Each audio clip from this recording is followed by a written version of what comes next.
Well, we missed out on the effects of Tropical Storm Beryl, but we didn't miss out on that cold front coming through earlier today. It brought us a little bit of rain, nothing severe, thank goodness, but it did cool down our temperatures. Only 80 degrees right now, but you probably notice how much muggier it feels out there. Yeah, higher humidity, so you get the higher feels like temperature. Winds relatively calm, only 7 miles an hour, and pressure is pretty normal for this time of year.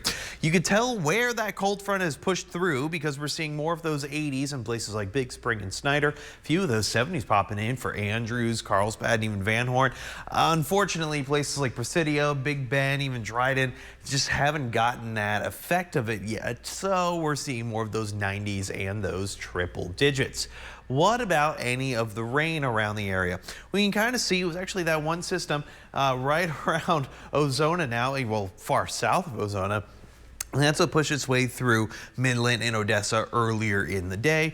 Am I looking at some of those isolated showers for the rest of the evening? Well, of course, yes, but again, nothing severe is expected as of now. Going out to East Texas, yeah, here is Tropical Storm Beryl. You're seeing a number of tornado warnings. So this is pretty typical with hurricanes. You have a large rotating system, and then you also have the storms rotating.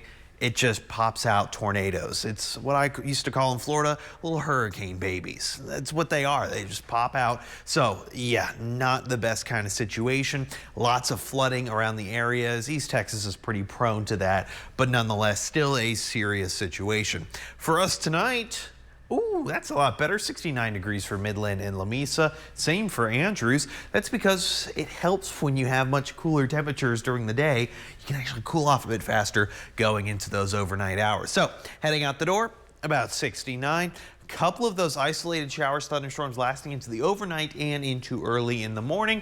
By the time you come back home, about 93. All right, that's not too bad. Easterly winds, 20% chance of those little pop-up showers and storms. Here's what I'm talking about really into tonight. Yeah, maybe around Presidio, maybe Alpine, seeing a little bit of activity. And then we go see one little storm popping up around Fort Stockton, Sanderson around 3 a.m.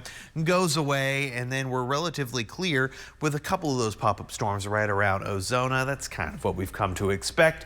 Similar situation for your Wednesday, although I don't see any rain chances coming in into our northern counties until later in the evening, 8, 9 o'clock at night. Here's the latest with Beryl as it continues to move north of Houston into Louisiana. Current pathing takes it all the way up into the Great Lakes, maintaining a tropical depression and low pressure status during that kind of a time. 7-day forecast, nice and mild, Jolena. Check that out. More of those mid-90s. Oh, my AC bill is going to love me. I'm just glad we're not in the triple digits anymore. Coming up next,